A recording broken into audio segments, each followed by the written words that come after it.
BRS నేతలు కవిత కేటీఆర్ పై MP Raghunandan Rao తనదైన శైలిలో సెటైర్లు వేశారు. పసుపు బోర్డు విషయంలో కవిత వ్యాఖ్యలపై స్పందించారు ఎంపీ రఘునందన్ రావు. జైల్లో ఉన్నప్పుడు ఆరోగ్యం బాగాలేదని వార్తలొచ్చాయి. కానీ కవిత ఇప్పటికీ ఆసుపత్రుల చుట్టూ తిరుగుతున్నారన్నారు.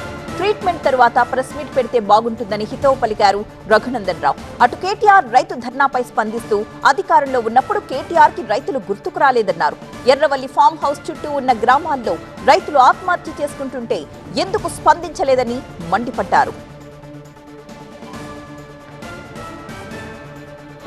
సో కవిత గారికి కొంచెం ఆ జైల్లో ఉన్నటువంటి సందర్భం లోపల కొంచెం ఇబ్బందికరమైనటువంటి ఆరోగ్య పరిస్థితులు ఇబ్బంది అయినాయని చూసినాం. చెల్లె జైలుకి వెళ్ళి బయటకు వచ్చినాక దవాఖానల చుట్టూ తిరుగుతున్నట్టుంది. ఇంకా పూర్తిగా వారి ఆరోగ్యం కుదుటపడినట్టుంది.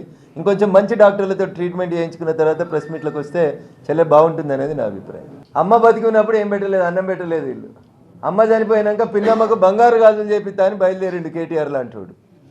10 సంవత్సరాలు అధికారంలో ఉన్నప్పుడు ఫామ్ హౌస్ చుట్టూ దౌలతాబాద్ వాళ్ళు, మరుకు కోళ్ళు, గజ్వేల్ అసెంబ్లీ కాన్స్టిట్యున్సీకి సంబంధించిన రైతులు చచ్చిపోయిన రోజు ఏ రోజు కేటీఆర్ గారు కనబడలేదు రైతులు.